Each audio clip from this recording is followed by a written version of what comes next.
Hello, magandang umaga po. Ang ating pag-usapan po ay si Arnel Ignacio. Medyo naguluhan ako at marami ding mga followers ko, subscribers ko na nagtatanong, ano ba yung istorya kay Arnel Ignacio? Alam mo na sikat naman si Arnel Ignacio, kilalang kilala. Pero ang tanong na lang natin, ano ba nangyari dyan? Bakit tinanggal?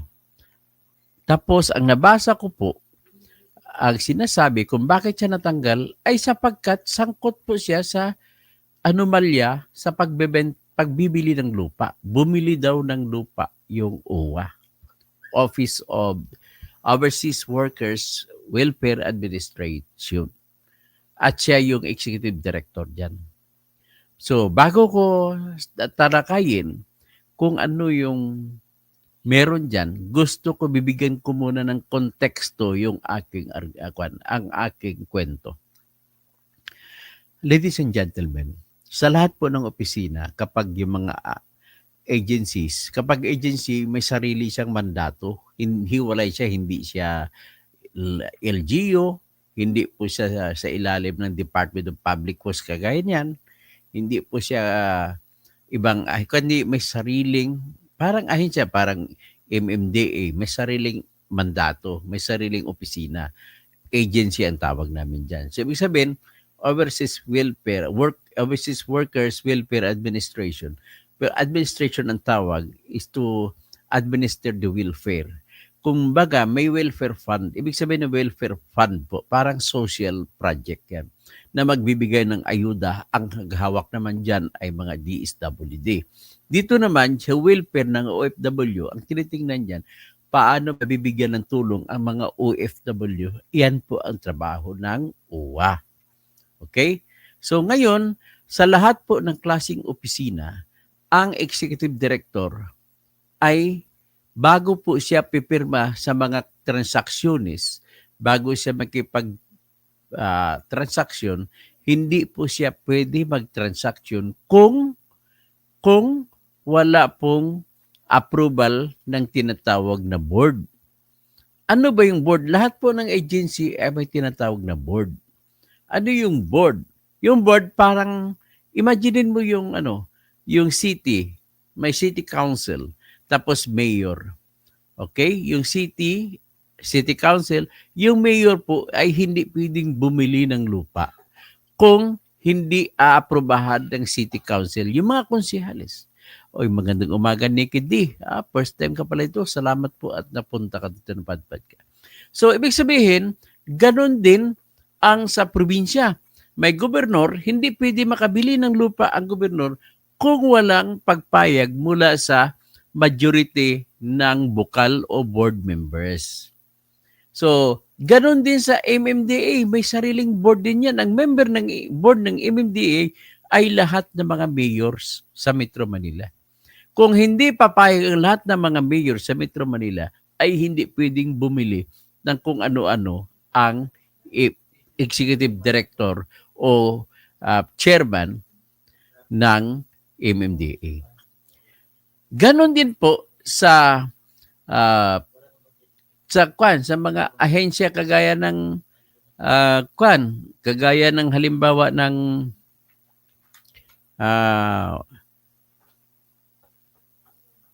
yung GSIS. Hindi pwedeng bumili yung president at saka operating officer ng kung ano mang property kahit sasakyan kung walang pagpayag ang ang member ng board. So ganun ang tanong natin. Yung OWA po ay mayroon ding board.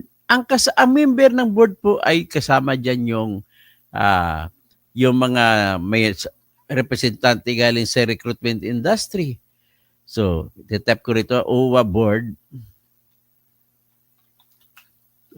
composition or memberships.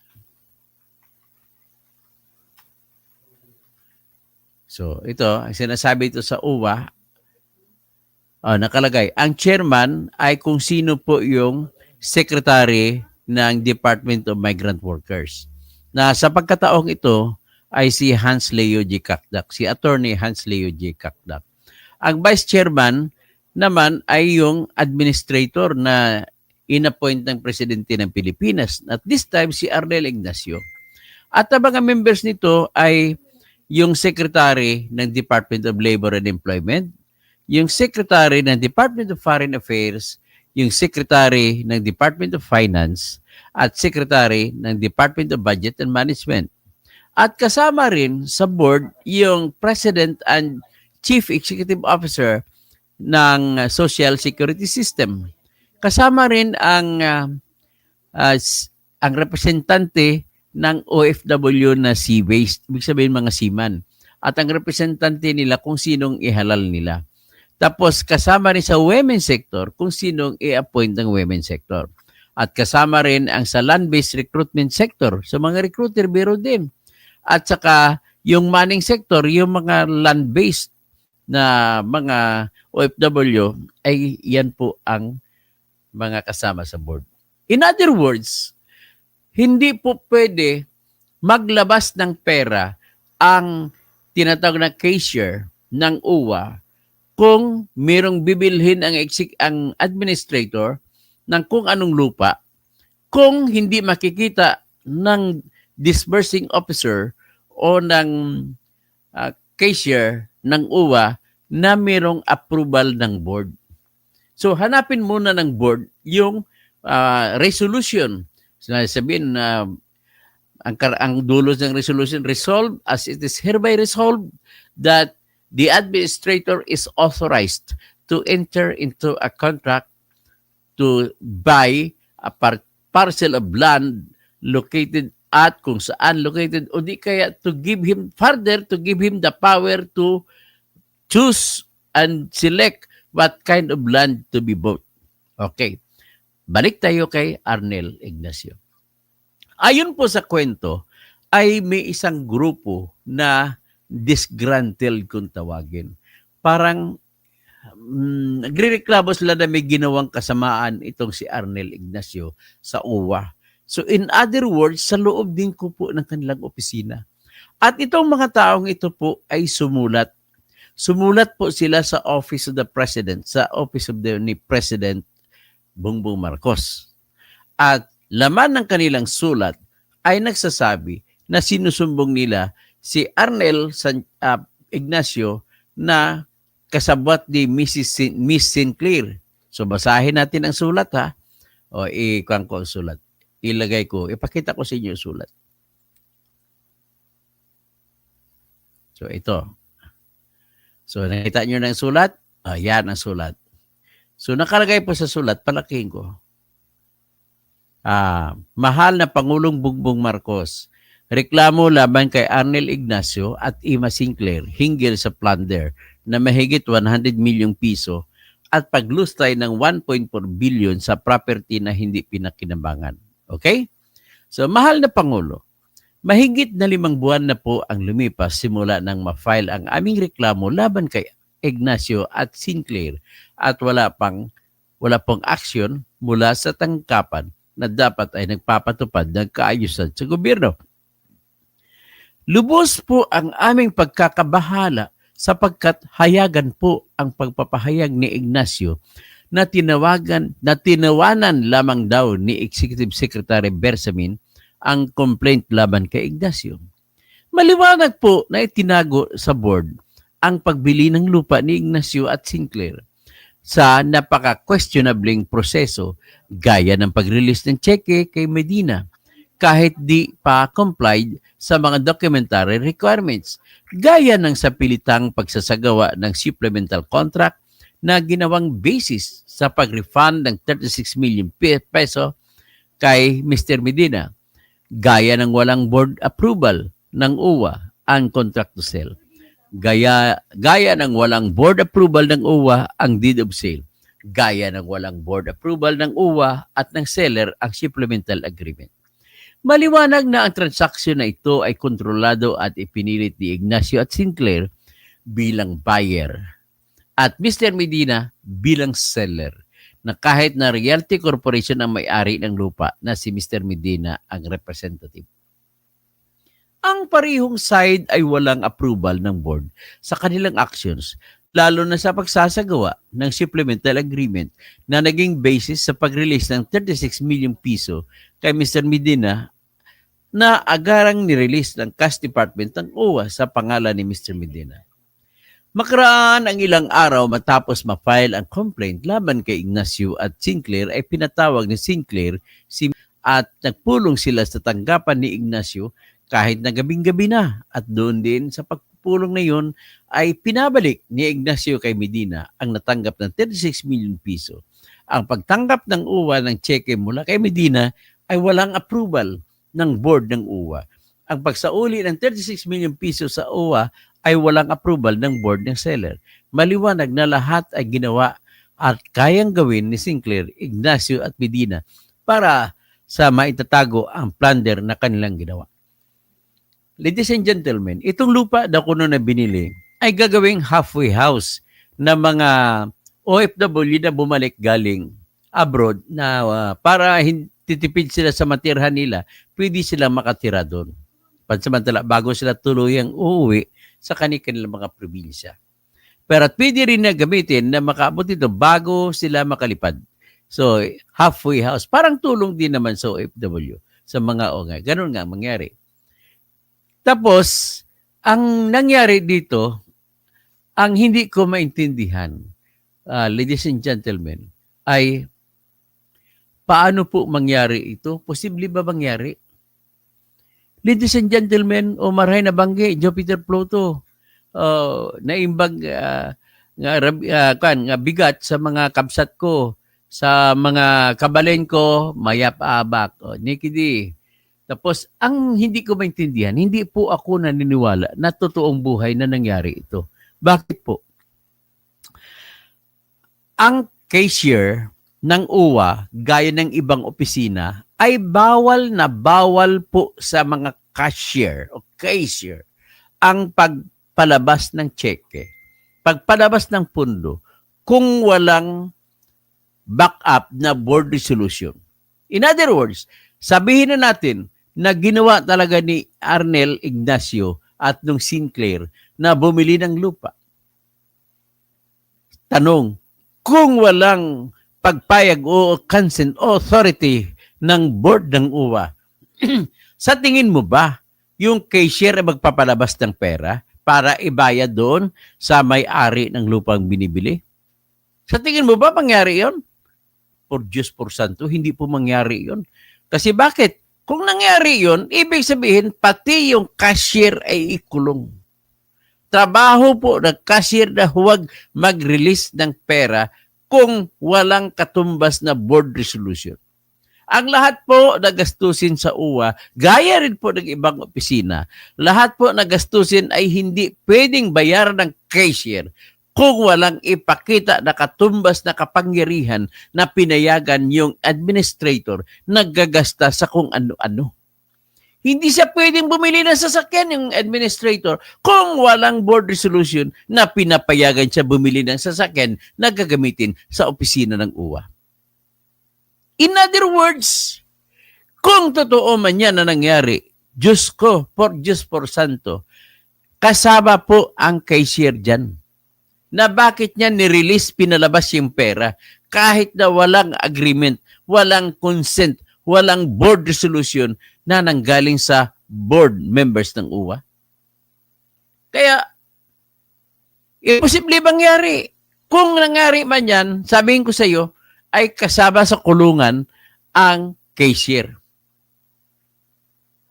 Kaya, dahil dyan, ayon sa kwento nila, na kinwento ni Hans Kakdak na appointee ni Marcos, ay kaagad-agad nila pinaupo sino yung isang babae na inappoint. So, ito naman, kawawa naman si Arnel Ignacio kung hindi totoo ito. So, ito ang ito ipapalabas ko kayo dito, si Arnel Ignacio. At saka ang tao o ang babae na pinalit sa kanya. Alam mo, nakakatawa eh. Alam mo si Arnel Ignacio. Alam ko naman si Arnel Ignacio ay pwede kong sabihin bakla. Hindi naman siguro masama pagtawagin ko sa gay. At ang pinalit sa kanya, Gay din, tomboy. Tingin ko lang hindi naman ako sigurado na tomboy. Pero ang impression ko sa kanya, mukha niya, babae siya, pero yung voice bob yung gupit at medyo mataba. Ibig sabihin, ang babae po na hindi napapasexy ay hindi babae. Lalaki yun. Kasi kung babae yung babae, di ba Clara, kung totoong babae, laging gusto niya sexy siya. Pero itong pamalit ay mataba. Ay, hindi naman ako hindi ako nag-discriminate sa mataba. Pero nagdi-describe lang ako na totoo. So, ito ngayon. Ano kaya ang sa likod sa politika nito? Tandaan nyo, ladies and gentlemen, nangyari po ito matapos po ng eleksyon. Ano nakikita mo dyan, Julie, sa eleksyon? At ang isang katotohanan, gusto ko ilabas ko ito Baka ito naman ang katotohanan. Ang katotohanan po ay ang boto ng lahat ng OFW ay panay Duterte. So, landslide po ang Duterte sa OFW votes. Baka yan ang dahilan dahil hindi bumoto, hindi nakumbinsi ni Arnel Ignacio ang mga OFW na bumoto sa mga BBM. Ito, ipakita ko sa inyo. Ito yung resulta ng mga boto ng OFW sa mga senatorial race. Pakita ko lang sa inyo.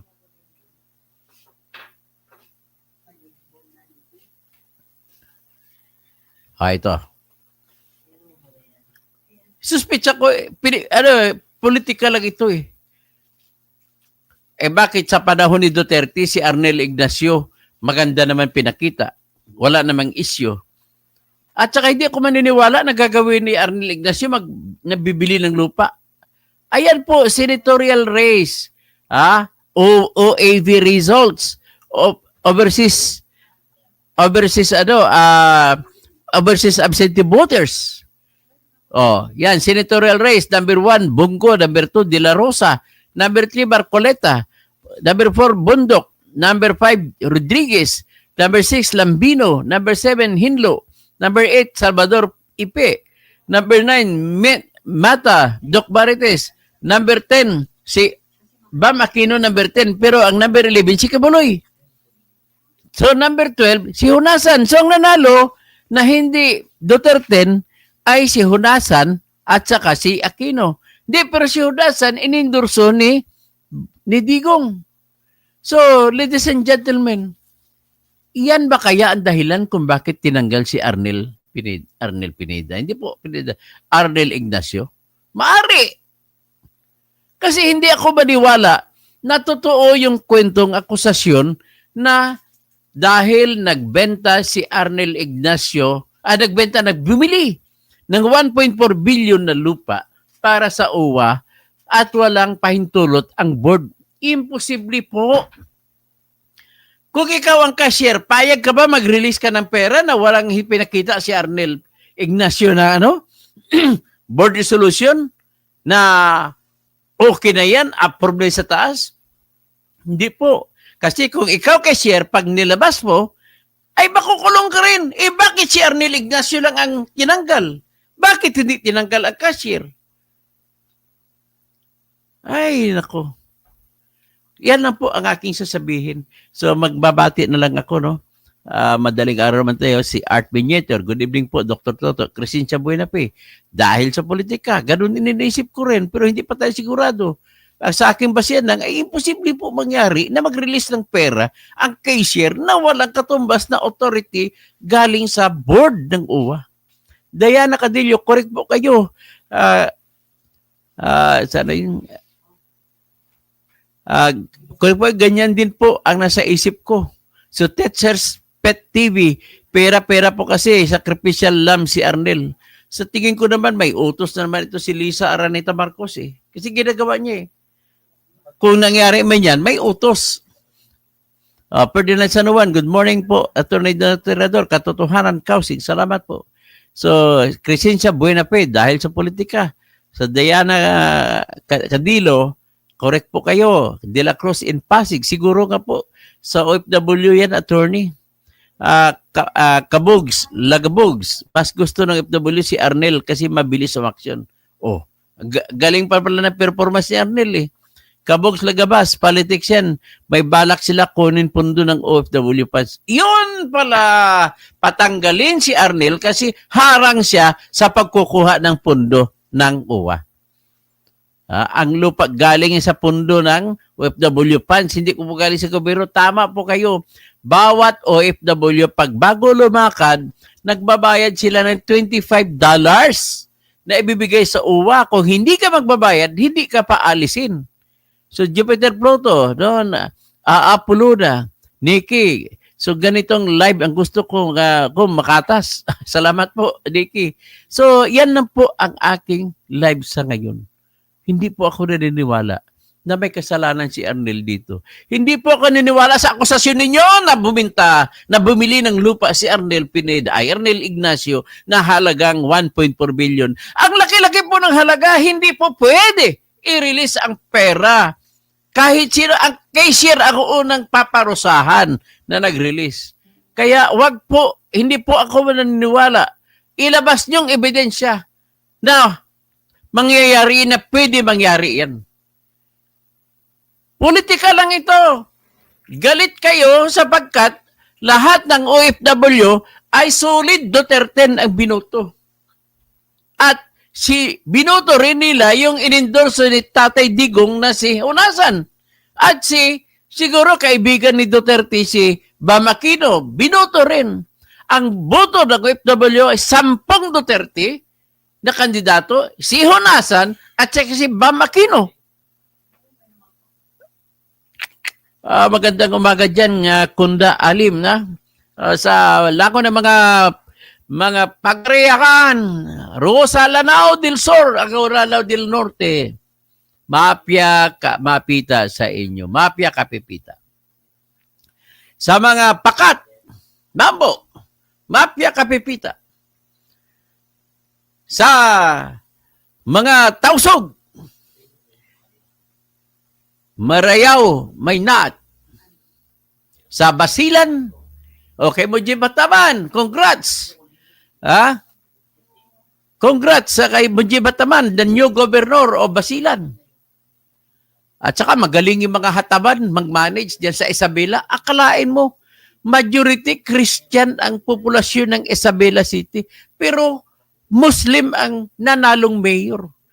Ganon din sa sa ibang lugar. Ibig sabihin magaling mag-manage itong mga pamilya hataman. Parang kagaya rin po kay Dato Ali Pax Ali, no? Bata pa, graduate ng Lasal de Manila. Ang galing, narinig ko mag-speech, magsalita. Bilib na bilib ako. Oy, ay Gobteng, kahit natalo man ka, pati si Gob Mariam, kahit natalo kayo, wag pabayaan nyo na sila. Basta please concentrate sa Sultan Kudarat. Mas maganda yan. Kaya sa Sultan Kudarat, magaling po yan at yan lang po ang probinsya na makikita mo na may ospital na walang cashier. Hindi kagaya kay Arnel Ignacio, may cashier. Pero hindi naman naglabas ng pera yun. Ako, Diyos ko naman. Hindi ako maniwala doon. O, yung Sultan Kudarat po, yan lamang po ang ospital sa kaisa-isang probinsya na kung saan libre ang lahat ng gamot. Pati operasyon, lahat po libre. Kahit 10 beses ka bang pa-ospital sa isang buwan, libre. Zero walang cashier nga ang ospital na yan. Grabe yan. Kaya, challenge ito sa lahat ng probinsya. Gayahin ninyo ang Sultan Kudarat. Ngayon, nang tumakbo man, natalo man si tatay niya, si Teng Mangudadato, at saka nanay niya, si Mariam Mangudadato, natalo sila sa Maguindanao del Sur at saka Maguindanao del Norte, pero naniwala po ako na ang layunin lamang nila ni Teng at saka ni Mariam ay gayahin din ang Sultan Kudarat kung saan sila nagsimula. Nagagawin ding libre ang ospital. Libre ang mga doktor. Ang daming politiko kagaya kay J.J. Suarez, nagpatayo ng ospital, walang doktor. Anong klaseng ospital na walang doktor? sa Sultan Kudarat, ospital na walang cashier. Kay Gigi Suarez, nagpatayo ng ospital, walang doktor. Hindi pa tapos. Wala na ako nakitang pinaka-corrupt na congressman sa Pilipinas na mas corrupt pa kay Gigi Suarez ng Quezon. Oh, Gigi Suarez, kasuhan mo ako. Challenge kita. O, ganon din, si Manix Dalipe, Zamboanga City, congressman, tumakbong mayor, talo. Alam mo sino tumalo sa kanya? Yung dating Siman. Dahil hawak siya ni Romualdez, ay lahat ng ayuda galing sa kanya. Tapos, nung andun yung isang opisyal na Siman, ay tinigil. Kasi ang credit mapunta yun sa, kalimutan ko pangalan ng Siman na yun. Ang ginawa niya, pumunta sa DSWD, lumuhod, bigay mo, release mo ang ayuda ng mga tao. Hindi ni-release. Ano nangyari? Di tinalo niya si Dalipi, Manix Dalipi. So, ganun lang po ang sa akin. Kay Arnel Pineda, Arnel Ignacio, ulitin ko po, hindi po ako naniwala na siya ay corrupt. Ganun lamang po. Base po sa ebidensyang nilabas ninyo, masyado kayong dishonest. Fake news ang ginagamit ninyo na salita. Wala po kayong pinakitang ebidensya na pwede mangyari na maglalabas ng pera ang cashier kung walang consent ang board ng OWA. Nako. Sa Quezon Province, sabi ni Teacher Speed TV, lagi po inaayos ang Quezon Province, pinakamasamang kalsada sa buong Pilipinas na nakita ko. Kaya tinatamad na ako tuloy mamasyal sa Naga, sa Albay, sa Sorsogon. Pag dumaan ka sa lugar ng Quezon, naku, ang sasakyan ko sira. Pag uwi ko, ang repair ko mahigit 20,000. Grabe. Magaan lang ang takbo ng sasakyan ko pag dumaan doon sa sigsag, doon sa Bitukang Manok. Kaya doon sa sunod, doon ako dadaan sa sa Bundok Peninsula. Pagpapunta ako ng Bicol, Bundok Peninsula na ako dadaan. Marlene Hernandez, Toto, yan, hindi corrupt si Arnel. O nga, I do support na wala ko nakitang corruption. Matagal na si Arnel dyan sa UWA, bakit hindi tinanggal? Panahon ni Duterte at panahon ni Marcos, ibig sabihin po, politika lang po ang dahilan. Kasi boboto ang lahat ng OFW, solid Duterte. So, Rilinda Pulborosa, shout out po. Tama po, boss. Teacher Speed TV, tapos, Ben Reclamador, nag-enroll pa lang sa kinder ang magiging Dr. Six. Patayo ng ospital si J.J. Suarez. Mag-enroll pa lang sa pagka-doktor mga bata para maging doktor sa ospital ni Suarez. Milipat na kayo sa Sultan Kudarat. Libre pa ospital. O, tama. Maganda pa sa Sultan Kudarat. Mas maganda pa sa South Cotabato. So, Grace DC, good morning, Patron Toto. Ano po yung sinasabi mo kay BBM na gusto na daw makipagbati? Ay, pag-aamin niya na talo siya. Pag-aamin niya na guilty siya. Siya may pakana ng lahat na ipatapon si Duterte sa ICC. Nang inisip niya, pag matapon na sa ICC, ay tapos na ang boxing. Panalo na lahat ng BBM Alyansa. Alyansa na mga kobransa. Lagi lang kumukobra. Ay, nako. Maraming salamat po sa lahat at magandang umaga po.